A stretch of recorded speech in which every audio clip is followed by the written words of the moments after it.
I'm at the bottom of the third here at Jack Kaiser Stadium as Quinnipiac has a 2-1 lead over the St. John's Red Storm. And leading off at the bottom of the third will be Jason Kramer playing left field today. And Card Fiore in his third inning of work as the first pitch to Kramer is a ground ball down the first base line, but gets past Cone. And now count is at 0-1.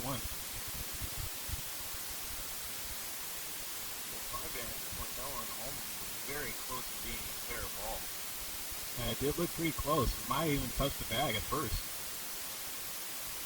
Jason Kramer now up an 0-1 count. Scarpiori regroups. Interesting Jason Kramer with no gloves. And Kramer, the no gloves batter, hits a ball into right field, rolls it to a corner and all the way to the wall, and he will hit the brakes at second as McDermott tried to get it back in as fast as he could, but no luck. And Jason Kramer with a leadoff double here to start the bottom of the third for the Red Storm. The third double hit by Kramer on the season, as sophomore getting a lot of more plate appearances of late. So that'll move St. John's back to the top of the order as Jackson Tucker now comes to the plate. You try to get Jason Kramer in on home. Jackson Tucker only batting 188 of runners in scoring position so far this year, so hoping to break the Mendoza line in that category. First baseman playing in is Tucker shows bunt, but it's fouled off to the St. John's dugout. That's a great idea. Quinnipiac with the corners in. Now, Jackson Tucker, again, as we mentioned before, is a speed threat, so hopefully try to not get the strike, get the out at first, but I feel like if you're Quinnipiac, you might want to put more priority on the runner that has a chance to possibly tie this game. Carpiori regroups out of the stretch. There's the 0-1 to Tucker. No 0-1 to Tucker as Fiore makes a slight move to second. So, count stays 0-1. Fiore's about to make his 41st pitch of the day. Here it is as swung on. It's a ground ball fouled right near the on-deck circle where David Glancy is waiting as he is on deck.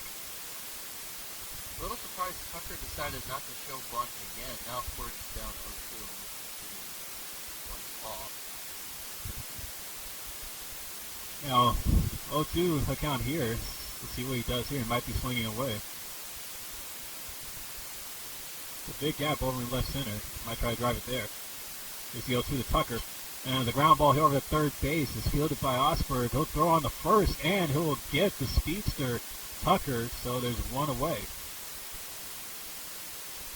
And Kramer will stay at second on that ground ball.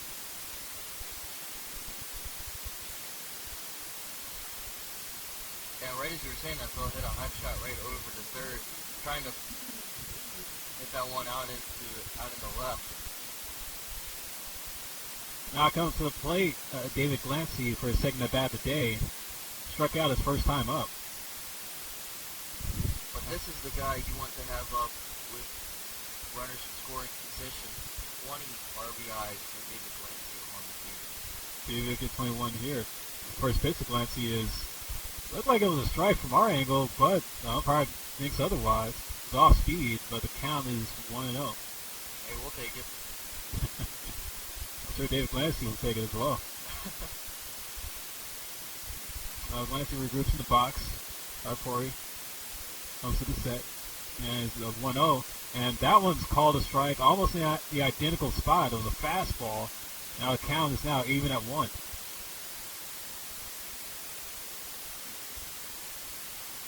David Glancy with a .393 batting average of runners in scoring position. And he's slugging .602 on the season. It's pretty good. He's really good for a star in the Big East. So 1-1 pitch to Glancy is a line drive in the right center. McDermott is ranging back. He's at the wall. He can't get it. It's bounced off the wall. Glancy will round and go to second. Kramer comes in to score. Glancy goes to third. He slides in head first, and he's in there with an RBI triple. And David Glancy ties the game for St. John's in this one with an RBI triple to the right center field gap. A great piece of hitting done by David Glancy, the guy that's been leading the way so far this season with the Red Storm offense. And it's now a 2-2 game here in the bottom of the third. Excellent piece of hitting by David Glancy, going the other way with some damage. That one had all the way back to the warning track.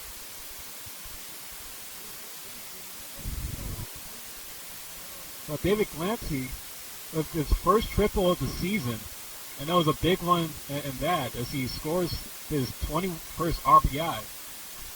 And now coming to the plate, the leading hitter for St. John's, Tate Ballesteros. See if you can try to put St. John's out in front.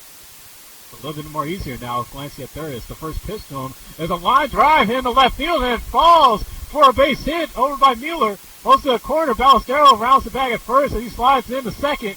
Glancy will score from third, and St. John's, just like that, now takes the lead 3-2.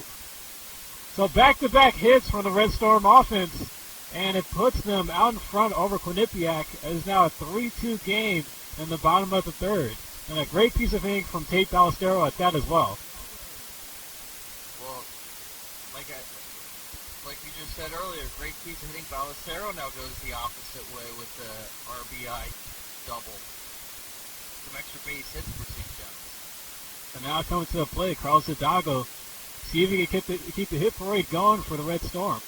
As the first pitch to him is called a strike on the outside part of the plate. Must admit, I'm a little surprised Quinnipiac really has not had, we're looking into the bullpen. Can't exactly tell. Looks like some movement for the Bobcats.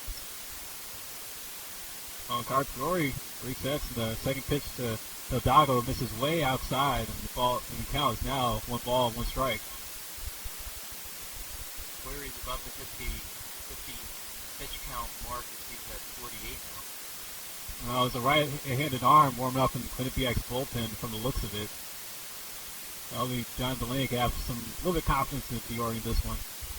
As the 1-1 is foul tipped into the glove of Keegan O'Connor, and the count is now 1 ball and 2 strikes for Carlos Hidalgo.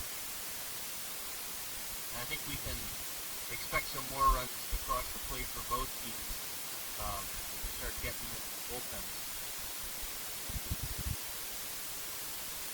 A slight lead over at the second base from Ballesteros. As Carlos Hidalgo fouls one off to the right side. He's going to roll into the right field corner, so the count stays 1-2. There's a lot of heavy contact going on by both teams so far, but especially by St. John's at this moment, because they're really seeing Poirier pitch as well. And that's one thing, despite the cold weather, if you could get adjusted and try to find out what the pitch pitch repertoire is, and just understand the pattern, it definitely helps tenfold. As Carlos Hidalgo hits a foul ball that lands outside of Jack Kaiser into the parking lot. The count stays 1-2. How would you like to park your car here over by the law school outside Jack Kaiser Stadium? Maybe not the ideal spot for the baseball game.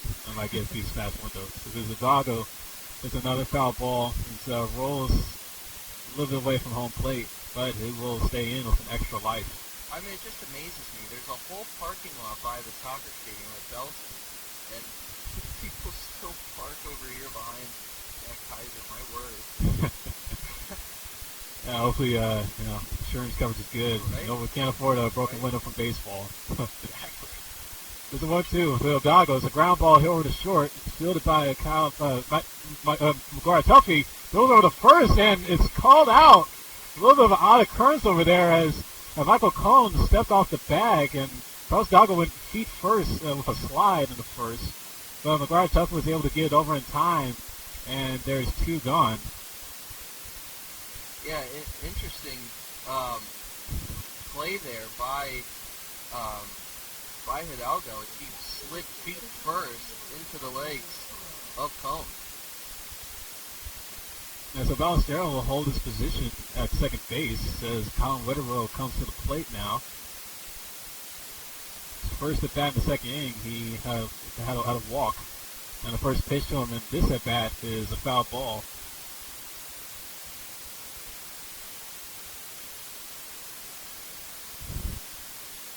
Colin Witterow looking to extend the lead for St. John's with Tate Ballesteros waiting at second. Witterow batting 50 with runners in scoring position, but there's 231 on the season with 2 outs. No one to Whitero is called just outside for a ball, and it counts even at 1. I'm not sure if I heard this right, Phil, but it sounds like you've got some Yankees predictions down there with the fan talking about Giancarlo Stanton, from what I heard. Yeah, well, it is spring training, as we all know. Baseball is back. Yep. The 1-1. Whitero is a fly ball hitting the right center, and Zimbardo, the center fielder, ranges back and makes the catch to retire the side. So St. John's gets back on the board and gets the lead back with an RBI triple from David Glancy and an RBI double from Tate Ballestero back-to-back. So St. John's retakes the lead 3-2 in this game as we will move to the top of the 4th. You're listening to St. John's Baseball right here on WSGU Radio.